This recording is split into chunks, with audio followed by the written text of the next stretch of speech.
Assalamualaikum warahmatullahi wabarakatuh. Perkenalkan, nama saya Anissa dengan NIM 111 dari kelas C. Di sini saya akan menjelaskan tentang konsep teori belajar dengan penerapan belajar SD dan pendekatan belajar experimental learning dan multiple intelligence. Selamat menyaksikan.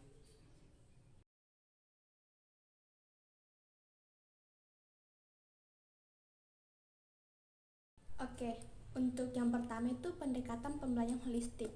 Nah, holistik merujuk pada pandangan atau pendekatan yang memandang sesuatu sebagai satu kesatuan yang utuh dan terintegrasi. Nah, konsep dasar pembelajaran holistik ini yaitu pendekatan pembelajaran yang fokus pada pemahaman informasi dan mengaitkannya dengan topik-topik lain sehingga terbangun kerangka pengetahuan. Nah, selanjutnya itu aplikasi pendekatan pembelajaran holistik menurut Wolfgang 1993. Yang pertama itu wawasan pengetahuan yang mendalami atau insting. Yang kedua, pembelajaran yang bermakna atau meaningful learning. Yang ketiga, perilaku bertujuan atau purpose behavior. Yang keempat, prinsip ruang hidup atau life space. Yang kelima, transfer dalam pembelajaran. Oke, lanjut. Adapun pendekatan pembelajaran konstruktivis. Nah, konstruktivisme adalah pendekatan yang menunjukkan bahwa pembelajaran lebih efektif dan bermakna ketika siswa mampu berinteraksi dengan masalah atau konsep. Nah, adapun keunggulan dan hambatan pendekatan konstruktivis ini yaitu kemampuan mengingat dan mengungkapkan kembali pengalaman. Yang kedua itu kemampuan membandingkan dan mengambil keputusan akan kesamaan dan perbedaan. Dan yang ketiga, kemampuan untuk lebih menyukai sesuatu pengalaman yang satu daripada yang lain. Oke, adapun pendekatan pembelajaran experiential learning. Nah, pendekatan pembelajaran experiential learning ini adalah suatu metode pembelajaran yang berfokus pada pengalaman langsung dan aktif siswa dalam memperoleh pengetahuan, keterampilan, dan pemahaman. Adapun prinsip pendekatan experiential learning dan keuntungan dari pendekatan itu ada 5. Yang pertama itu aktif dan terlibat. Yang kedua, pembelajaran berpusat pada siswa. Yang ketiga, refleksi dan analisis. Yang keempat, pembelajaran kolaboratif. Yang kelima, konteks relevan. Adapun penjelasan prinsip pendekatan experiential learning dan keuntungan dari pendekatannya itu antara lain 1. Aktif dan terlibat. Nah, siswa di sini secara aktif terlibat dalam pengalaman belajar melalui kegiatan nyata, pengamatan, percobaan, dan partisipasi langsung. Yang kedua itu pembelajaran berpusat pada siswa. Nah, fokus utama adalah pada pembelajaran siswa itu di mana mereka memiliki peran aktif dalam memperoleh pengetahuan dan keterampilan. Yang ketiga itu konteks relevan. Nah, pengalaman belajar terkait erat dengan konteks dunia nyata, sehingga siswa dapat melihat keterkaitannya dan relevansi materi pembelajaran. Yang keempat itu refleksi dan analisis. Nah, siswa di sini diberi kesempatan untuk merenung dan menganalisis pengalaman belajar materi mereka. Nah, mengidentifikasi pembelajaran diambil dan mengaitkannya dengan konsep atau teori yang relevan. Dan yang terakhir itu pembelajaran kolaboratif. Nah, siswa di sini didorong untuk bekerja sama dalam kelompok atau tim, berbagi pengalaman, saling mendukung dan belajar dari satu sama lain. Nah, keuntungan dari pendekatan experiential learning ini termasuk meningkatkan motivasi belajar siswa. Nah, mengembangkan keterampilan praktik, memperdalam pemahaman konsep dan meningkatkan kemampuan memecahkan masalah.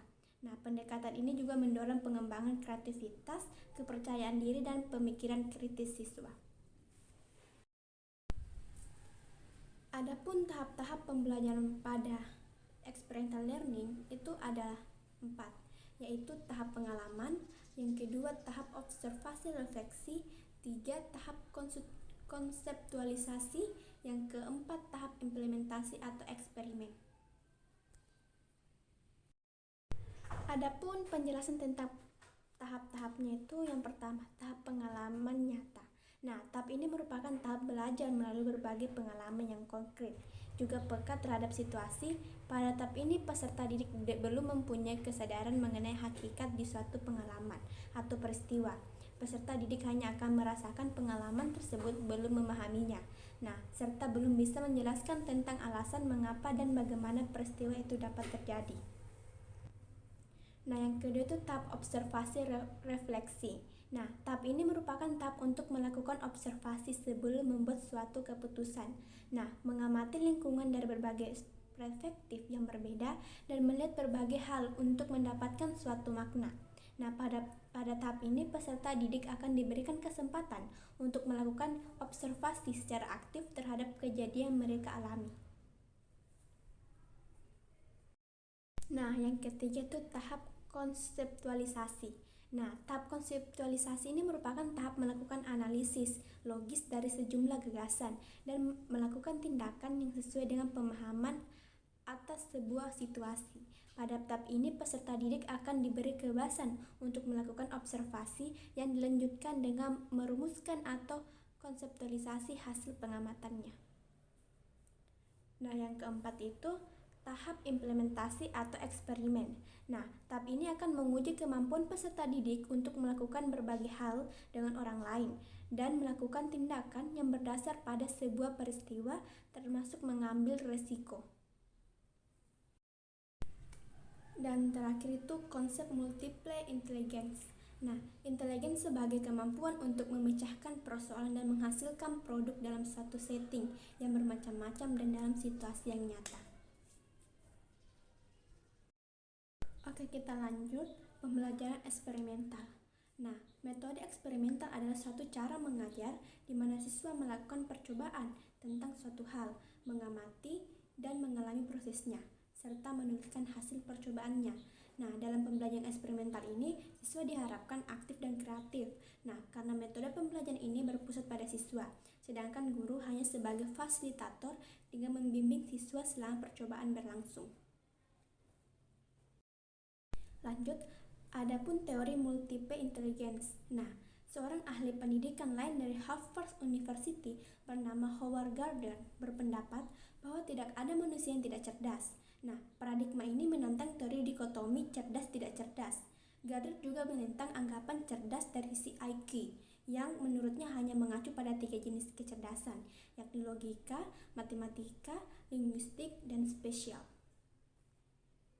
Adapun persamaan dan perbedaan dari keduanya itu yang pertama, keduanya menekankan pada pengalaman langsung dan aktif siswa dalam memperoleh pengetahuan dan keterampilan.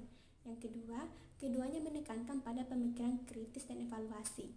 Sedangkan perbedaannya itu pendekatan pembelajaran eksperimental menekankan pada refleksi dan analisis serta pengalaman belajar, sedangkan pendekatan pembelajaran multiple intelligence itu tidak. Nah, yang terakhir itu penerapan dalam praktik.